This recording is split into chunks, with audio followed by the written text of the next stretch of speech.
अनंतानंत ब्रह्मांड एक चरण में है और 3 चरण में भगवान का धाम है। 3 का अर्थ है अनंत। इसलिए भगवान के धाम में यह समस्या नहीं आती है कि अब जनसंख्या वृद्धि हो गई है, वहां लोग ज्यादा पहुंच गए हैं धाम में, अब जगह नहीं है, अब कुछ समय के लिए आना जाना बंद करो। जैसे यहां समस्या हो जाती जनसंख्या वृद्धि की, वहां समस्या नहीं है। भगवान के धाम में जाने का मार्ग तो है, पर वहां से लौट के तो किसी को आना नहीं। तो अनंत काल से कितने भाग्यशाली जीव भगवान के नित्य धाम को प्राप्त कर रहे हैं। श्री तुकाराम जी महाराज तो सबके देखते हुए सदैव वैकुंठ गए, तो वहां से जब लौट के तो आना नहीं है, जाना ही जाना है, तो वहां भीड़ की समस्या होनी चाहिए कि नहीं? लेकिन भीड़ की समस्या नहीं। क्यों नहीं है? क्योंकि भगवान का धाम अनंत है। जैसे भगवान अनंत हैं, ऐसे भगवान का धाम भी अनंत है। अनंत सृष्टि के जीव यदि एक साथ भगवान के धाम चले जाएं, तो भी भगवान के धाम में जगह भरने वाली नहीं। अनंतम, भगवान का धाम अनंतम। और ब्रह्म ज्योति सनातनम, भगवान का धाम सनातन ब्रह्म ज्योति है, परम प्रकाशमय है भगवान का धाम। कहते भाई हम लोग तो वृंदावन भी जाते हैं,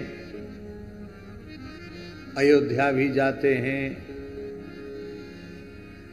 द्वारिकापुरी भी जाते हैं, पंढरपुर भी जाते हैं, जगन्नाथपुरी भी जाते हैं, लेकिन हमको तो अनुभव नहीं होता। जब धाम का ऐसा स्वरूप है तो हमको ये अनुभव होना चाहिए। तो आगे श्लोक में बोल रहे हैं, इसी श्लोक में, यद्धि पश्यन्ति मुनयः ही अव्यय है, निश्चयेन मुनयः पश्यन्ति। मुनयः का अर्थ क्या है? मनु अवबोधने धातु से औणादिक प्रत्यय होकर मुनि शब्द निष्पन्न होता है, जिसका अर्थ होता है जो निरंतर भगवान नाम रूप गुण लीला का मनन चिंतन करता रहता है, उसे मुनि कहते हैं। मननशील को मुनि कहते हैं। और मनन करते करते जब गुणातीत अवस्था को प्राप्त हो जाता है, त्रिगुण से ऊपर उठ जाता है, जीवन मुक्त हो जाता है, तब भगवान के दिव्य धाम का अनुभव होता है। और जिन्हें भगवान के दिव्य धाम का अनुभव हो चुका है, वे यदि किसी अपात्र कुपात्र जीव पर भी कृपा करें तो उसे भी भगवान के धाम की अनुभूति हो जाती है। अनन्य रसिक नृपति श्री स्वामी हरिदास जी ने कृपा की तो अनधिकारी अकबर को भी वृंदावन का दिव्य दर्शन हो गया, उसको दिव्य वृंदावन की झलक मिल गई। महापुरुषों की सामर्थ्य है। बोलो भक्त वत्सल भगवान की जय। दूसरी बात, इस धाम में और भगवान के उस त्रिपाद विभूति महावैकुंठ गोलोक साकेत धाम में कोई अंतर नहीं है। अंतर बिल्कुल नहीं है, पर भाव की न्यूनता के कारण, श्रद्धा और विश्वास की कमी के कारण हमें भगवान के धाम की अनुभूति नहीं हो पाती है। उसके लिए एक काम करना पड़ेगा हर्ष जी, पहले अपने हृदय को वृंदावन बनाना पड़ेगा, फिर अपने घर को वृंदावन बनाना पड़ेगा। इसके बाद फिर वृंदावन जाओगे तो वृंदावन में वृंदावन का दर्शन होगा। जिनके हृदय में संसार भरा हुआ है वो वृंदावन में रह के भी नहीं। एक बहुत अच्छे वकील थे, वकील जानते हो ना, अधिवक्ता। बैरिस्टर और वकील अलग अलग होते हैं क्या? अलग अलग होते हैं। है तो वही, लाइन तो वही है। तो वो अच्छे कानून वेदता थे, अच्छे वकील थे, प्रतिष्ठित वकील थे। और उन्होंने कथाएं सुनी हमारी, तो उनको वैराग्य हो गया और सब कुछ छोड़ के वृंदावन में एक आश्रम में एक जगह लेके रहने लगे। थोड़े दिन बाद हमारे पास आए, बड़े दुखी थे, रो रहे थे। हमने कहा वकील साहब क्यों रो रहे हो? बोले महाराज घर में जो धाम के प्रति भाव था वो यहाँ आने से कम हो गया। यहाँ लोगों के बहुत दोष दिखाई पड़ते हैं, संतों में दोष दिखने लग गए हैं। क्या करें, हमारा तो बहुत नुकसान हो गया। और इतना कोई भजन की रुचि नहीं है कि हम दिन भर माला लेकर बैठे रहें अथवा दिन भर पाठ करते रहें, वो होता नहीं है, मन नहीं लगता।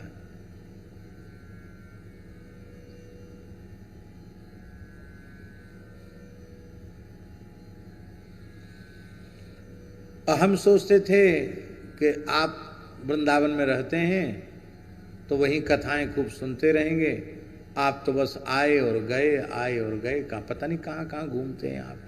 हमारे ऊपर भी आरोप लगा, आरोप तो सही था, कहने को रहते हो वृंदावन में, घूमते तो पता नहीं कहाँ कहाँ घूमते रहते हो। तो यहाँ आने का जो हम लाभ सोचे थे कि आपके नित्य सत्संग का लाभ मिलेगा, वो भी नहीं मिला। मैं बहुत दुखी हूं। हमने कहा हमारी बात मानेंगे आप? बोले हाँ बिल्कुल मानेंगे। आपकी बात सुन के ही तो वृंदावन आ गए सब, अपना बकाला छोड़ करके। आप जो कहेंगे माने। हम कि आप अपने घर वापस चले जाओ। अरे आप ऐसा कैसे बोलते हो? हाँ बिल्कुल चले जाओ, वही नाम जप करो, भगवत सेवा करो। और अभी वैसी स्थिति आपकी नहीं है, आप कोर्ट भी जाया करो और अपना जो काम धंधा है वो भी करो, लेकिन उसमें थोड़ा सा बदलाव कर दो। पहले आप पेशे के रूप में करते थे, अब आप इस रूप में करो कि जो वस्तुतः दीन दुखी व्यक्ति है और उसे न्याय की आवश्यकता है, पर उसके पास धनाभाव है, वो नहीं कर सकता है, तो उसके वकील आप बन करके लड़ो, अत्यंत न्यूनतम खर्च उससे लो। एक पैसा प्रॉफिट का विचार मत करो कि वो इतनी सामर्थ्य तो है कि बिना कमाए चलेगा। बोले हाँ ये तो है, इतना है भगवान की दया से कि हमको अब काम धंधा करने की जरूरत नहीं है, परिवार के सारे कर्तव्य पूरे हो गए, अब निजी खर्च के लिए तो व्यवस्था है। और जिस व्यक्ति का काम करो उस व्यक्ति के रूप में व्यक्ति का अनुभव न करके भगवान ही है ऐसा विश्वास करो। इस रूप में हमको भगवान की सेवा मिली है। वो चले गए वापस, कुछ समय बाद फिर आए तो बड़े प्रसन्न थे। हमने कहा बहुत प्रसन्न है? बोले हाँ महाराज जी, आपने हमको उपासना की पद्धति बता दी। पहले हमको अंग्रेजी में क्या क्लाइंट कहते, क्या कहते हैं, बोले वो दिखाई पड़ते थे।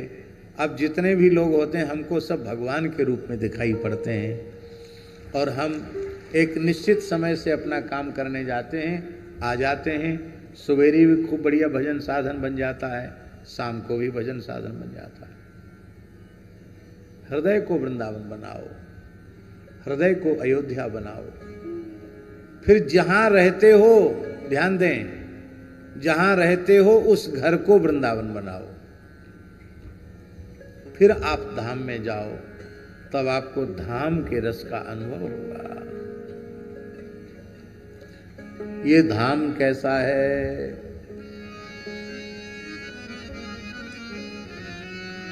श्री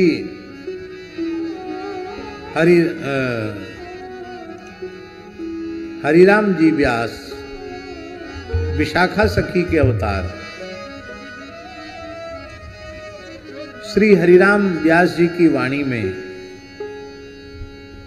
बहुत प्यारी बात आई है।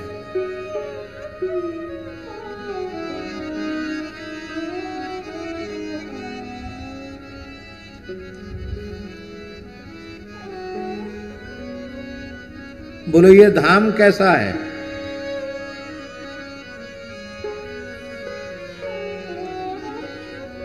बहुत ध्यान से सुने, 2 पद बोलेंगे हम। नव चक्र चूड़ा नृपति मण सांवरो, राधिका तरुण मणिपट्ट रानी। वृंदावन के राजा 2 श्याम राधिका रानी। नव चक्र चूड़ा नृपति मन सांवरो, राधिका तरुण मणिपट्ट रानी। शेष ग्रह आदि वैकुंठ पर्यंत सब, लोक थाने ब्रज राजधानी। मेघ 96 कोटि बाग सिंचत जहां, मुक्ति चारों तहां भरत पानी। सूर शशि पारु पवन जन इंदिरा, चरण दासी भाट निगम बानी। धर्म कुतवाल सुख सूत नारद चारु, फिरत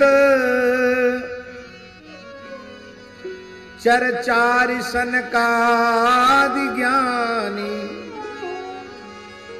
सत्य गुण पौरिया काल बंधुआ जहां, कर्म बस काम रति सुख निशानी। कनक मरकत धरणी कुंज कुसमित महल, कनक मरकत धरणी कुंज कुसमित महल। मध्य कमनीय शयनीय ठानी,